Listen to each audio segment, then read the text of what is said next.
Hi friends, எல்லாருக்கும் வணக்கம். இன்றைக்கி நம்ம சேனலில் ஒரு சூப்பரான மோர் குழம்பு தான் பார்க்க போகிறோம். வாங்க வீடியோக்குள்ளே போகலாம். ரொம்ப ரொம்ப ஈஸி அண்ட் டேஸ்டி. இதுக்கு நான் ஃபஸ்ட்டு ஒரு சின்ன பவுல் எடுத்துக்கிறேன். அதில் கொஞ்சம் பச்சரிசி சேர்த்துக்கிறேன். பச்சரிசி எவ்வளோனா ஒரு 2 ஸ்பூன் அளவுக்கு சேர்த்துக்கலாம். அதை சேர்த்துக்கிறேன். பச்சரிசி சேர்த்துட்ட பிறகு அதை 2 வாட்டி கழுவி எடுத்துக்கிறேன். அதுக்கப்புறம் கொஞ்சம் தண்ணி ஊற்றி ஊற வச்சுட்டு அதில் 1 ஸ்பூன் தனியா, 1/4 ஸ்பூன் அளவுக்கு சீரகமும் சேர்த்துட்ட பிறகு நம்ம கார அளவுக்கு ஏற்ற மாதிரி பச்சை மிளகா. மோர் குழம்புன்றதால நிறைய காரம் தேவையில்லை, ஒரு 2லேருந்து 3 போதும். அடுத்தது 1 ஸ்பூன் அளவுக்கு துவரம்பருப்பு. இதை ஒரு 1/2 hour அளவுக்கு ஊற வச்சிடணும்.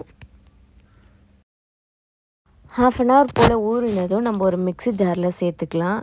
இப்போது இதை சேர்த்து ஃபைன் பேஸ்ட்டாக அரைக்க போகிறோம். அரைக்கிறதுக்கு முன்னாடியே நம்ம ஒரு 1/4 ஸ்பூன் அளவுக்கு மஞ்சள் தூள் சேர்த்துக்கலாம். ஸோ இந்த மஞ்சள் தூள் தான் மோர் குழம்புக்கு அந்த நல்ல ஒரு கலரை கொடுக்கும். அதையும் சேர்த்து ஃபைன் பேஸ்ட்டாக அரைச்சிட்டு நான் ஒரு 2 டம்ளர் போல் தண்ணியும் சேர்த்துக்கிறேன். இந்த அரைச்சது கூடவே அதை ஒரு ஓரமாக வச்சிடலாம். இப்போ ஸ்டவ் ஆன் பண்ணிவிட்டு ஒரு கடாய் வச்சுக்கலாம். கடாயில் ஒரு 2 ஸ்பூன் அளவுக்கு எண்ணெய் சேர்த்துக்கிறேன். எண்ணெய் நல்லா காயட்டும். காஞ்சது பிறகு நம்ம ஒரு 1/2 ஸ்பூன் அளவுக்கு கடுகு சேர்த்துக்கலாம். கடுகும் பொரியணும். ஸோ அது வரைக்கும் வெயிட் பண்ணலாம்.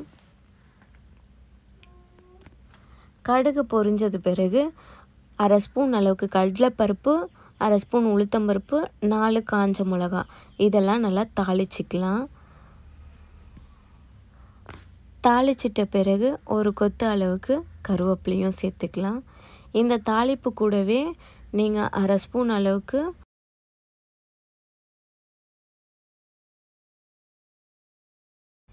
பெருங்காயத்தூள் சேர்த்துக்கோங்க. என்கிட்ட இன்றைக்கி பெருங்காயத்தூள் இல்லை, அதனால் நான் இன்றைக்கி சேர்த்துக்கல. இப்போ நான் ஒரு 100 கிராம் அளவுக்கு வெண்டைக்காய் எடுத்து கட் பண்ணி வச்சுருக்கேன், நல்லா க்ளீன் பண்ணிவிட்டு. ஸோ அந்த வெண்டைக்காவும் போட்டு இந்த தாளிப்பு கூடவே நல்லா வதக்கி விட்டுக்க போகிறேன். வெண்டைக்காய் நல்லா எண்ணெயில் வதங்கணும்.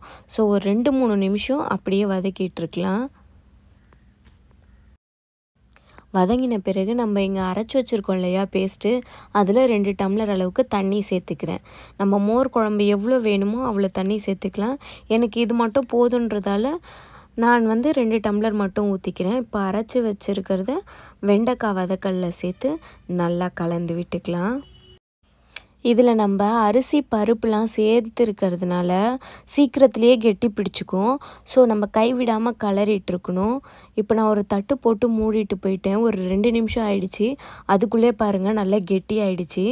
இப்போ இந்த ஸ்டேஜில் நீங்கள் இன்னும் கொஞ்சம் தண்ணி சேர்த்துக்கிறதா இருந்தால் சேர்த்துக்கலாம். எனக்கு தண்ணி வேணாம், எனக்கு இதுவே போதும். நான் குழம்புல உப்பு சேர்க்க மறந்துட்டேன், நீங்கள் மறந்துடாதீங்க. ஸோ நான் ஒரு 2 ஸ்பூன் அளவுக்கு உப்பு சேர்த்துக்கிறேன். குழம்புக்கு தேவையான அளவுக்கு உப்பும் சேர்த்து நல்லா கலந்து விட்டுடலாம். அப்பப்போ நம்ம கொஞ்சம் கலரி விட்டுட்டு இருந்தால் தான் அடி பிடிக்காமல் இருக்கும். நான் இப்போது ஒரு 300 கிராம் அளவுக்கு தயிர் எடுத்து நல்லா கலந்துக்கிறேன், அதில் சின்ன கெட்டி கூட இல்லாமல். ஸோ ஒரு விஸ்க் வச்சு நல்லா தயிரில் கடைஞ்சி எடுத்துக்கிறேன். ஸோ எந்த பபிள்ஸும் இல்லாமல் இருக்கும். இது நம்ம தயிர் குழம்புல இது பண்ணாமல் சேர்த்தோன்னா அங்கங்கே பபிள்ஸ் இருக்கும், தயிர் கெட்டி கெட்டியாக இருக்கும். இப்படி பண்ணி சேர்த்தோன்னா அந்த குழம்பும் தயிரும் நல்லா மிக்ஸ் ஆகியிருக்கும். ஸோ இன்னும் சூப்பராக இருக்கும். தயிர் சேர்த்துட்டோன்னே பாருங்கள் குழம்போட கலரே மாறிடுச்சு. ரொம்ப சூப்பராக இருக்கும். இப்போ சம்மர் டைமுன்றதால வீக்லி 2 ஆச்சும் நான் இந்த குழம்பு வச்சுருவேன். ஏன்னா சிம்பிளாகவும் இருக்கும், சூப்பராகவும் இருக்கும். ஈஸியாக எல்லோரும் சாப்பிட்றதுக்கும் ரொம்ப பிடிக்கும், நம்மளுக்கு செய்கிறதுக்கும் ஈஸி. அவ்வளோதாங்க.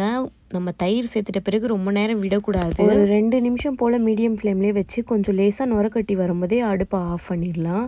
சூப்பரான மோர் குழம்பு ரெடி ஆகிடுச்சு. நீங்களும் ட்ரை பண்ணி பாருங்கள். அடுத்த ஒரு வீடியோவில் சந்திப்போம்.